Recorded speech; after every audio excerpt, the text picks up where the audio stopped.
there is a story behind every piece in decor, particularly when it comes to chairs. That's what we're going to talk about right now. So history. There's some history involved. These designs, and many of us are sitting on these chairs every day, and we're not even realizing why they were created or why they look the way they do. And they're quite iconic, too. That's right. So we'll start off with this one. This is the Balloon chair from Arconis. Okay. It was designed by a guy called Olivier Morgue in the 1960s. Very fun piece, originally designed for reading. So you'll see these pieces popping up in libraries, public libraries, home libraries too. Okay. This is a great piece now, though, for snoozing and gaming. Comes in some great colors as well, and it's incredibly comfortable, and it's ergonomically designed too, so it's great. I would think very tough cool piece for reading, just because there's no arms on it. But it's wide enough that your elbows will go back, so you can sit there and be perfectly comfortable. Lovely. So it's a great piece. Yeah, shaped like a human.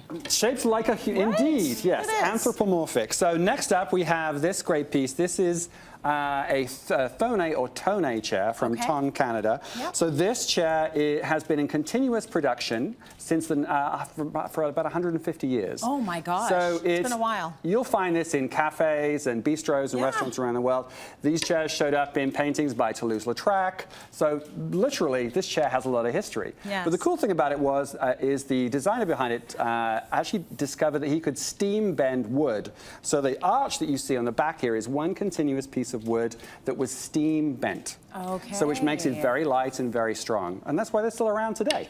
And is that the first time that someone was able to come up with that innovation? Yes, and also to put it into production as well. This is the time of the Industrial Revolution. Got it. Okay. So great chair. What you'll find is when there's this highly innovative jump, we do tend to repeat it again and again and again. Yes, and you'll see lots of different. This is a very decorative version, which I love, but there are lots of simpler versions too. Yeah. And the original ones are very collectible. Okay, lovely. Yeah.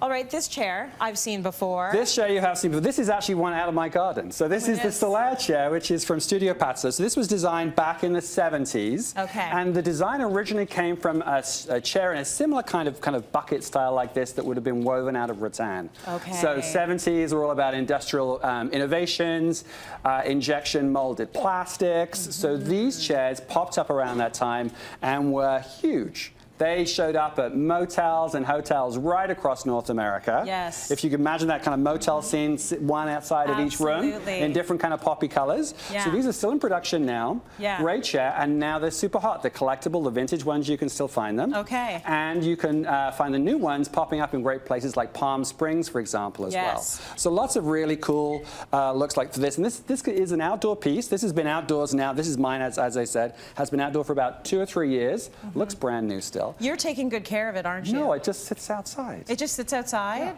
So the raccoons have a field day with that one, huh? I'm not going to tell you what I've seen raccoons doing on this show. But this can come inside too with a nice little sheepskin on it, perfect for a kid's room. And like I said, comes in those great fun colors. I do see mostly this sort of design outside now, but I can imagine a day when they were used everywhere. Yes. And you can use them everywhere now. Yeah. What's cool about these though is just it's got that retro, very sort of casual vibe. You know, it adds that to a space instantly. So this is almost the antithesis, I would say. The wingback is a little bit more formal. It's a little bit more traditional. What was the genesis? So this is the Strand Mom chair from IKEA. Try saying that 3 times fast. So this has a double history to it. So this was originally released by IKEA in their first ever catalog in 1951. Yep. So it has a great kind of mid-century vibe with the tufting and the kind of lines you see on it. But wingbacks come from a lot earlier.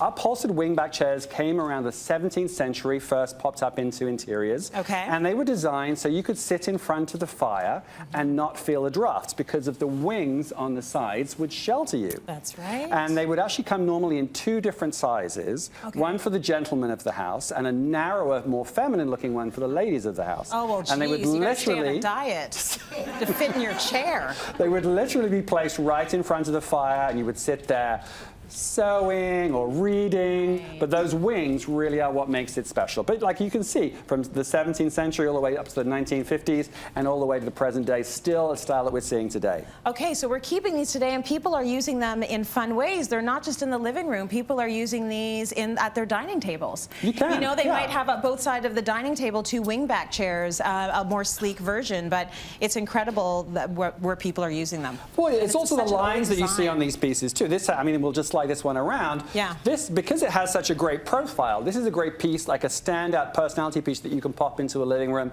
and see it 360, and it will look very, very good. Okay, so what are these Last called? but not least, I'm going to ask you to pick that up. Sure. Nice and light. See, weighs nothing. So these are the Emeco Navy chairs from Design Within Reach. Okay. They were originally commissioned by the US government in the Second World War, and they needed to come up with a chair that was lightweight, could survive being in water, could survive sea salt, and could survive sailors. Oh, wow. So this is the result of that chair. So it's become a design icon now. Yes. And it's incredibly strong and incredibly light. You can find copies of this chair. Okay. But the original one is perfectly made with great seams. It's so smooth around here, nothing's going to snag your fingers. And for me with design, always find the right one if you really can do. But strong too. To show how strong it was, the designer threw this out of a 6th floor window and it survived. Oh my gosh, look at the gorgeous colors it comes in as well. This is the update, which is made out of 111 different Coke bottles. You'll never look at your chair the same again.